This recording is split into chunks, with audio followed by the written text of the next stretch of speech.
শেখ হাসিনা ফিরবেন কিনা সেটা তো আমার বিষয় না, সেটা আপনারা তাকে জিজ্ঞেস করবেন।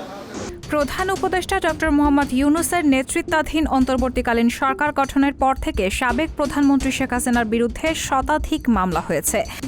তবে মামলা হলেও তার বিচার কাজ নিয়ে রয়েছে শঙ্কা। আদৌ কি শেখ হাসিনা দেশে ফিরবেন? আর কূটনৈতিক পাসপোর্ট বাতিলের পরও তিনি কিভাবে ভারতে অবস্থান করছেন?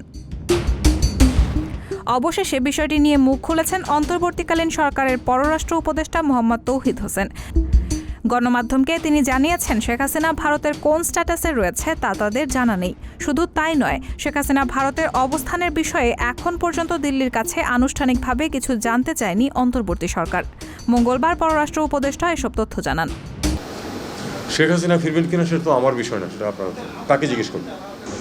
এটা যদি আমাকে আইন মন্ত্রণালয় কখনো বলে, এটা আমার বিষয় না। আইন মন্ত্রণালয় যদি বলে যে তাকে ফিরিয়ে আনার জন্য চিঠি দেন, আমি দেব।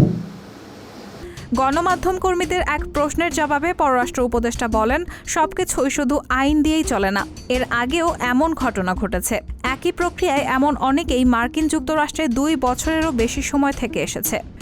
পররাষ্ট্র উপদেষ্টা আরও বলেন, ভারত সরকার শেখ হাসিনাকে আশ্রয় দিয়েছে, তিনি সেখানেই থাকছেন। বিষয়টি তারা সেভাবেই দেখছেন।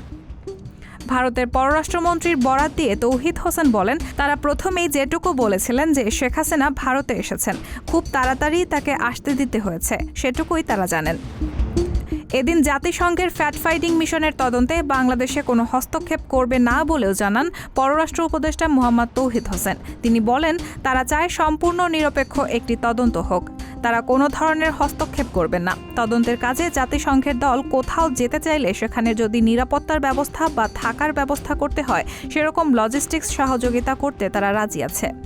সব মিলিয়ে সাবেক প্রধানমন্ত্রী শেখ হাসিনার ভারতে অবস্থান এবং তাকে ফিরিয়ে আনার ব্যাপারে কী পদক্ষেপ নিতে চলছে অন্তর্বর্তী সরকার, সেটাই এখন দেখার বিষয়। রায়হানা মুন, সবার কথা।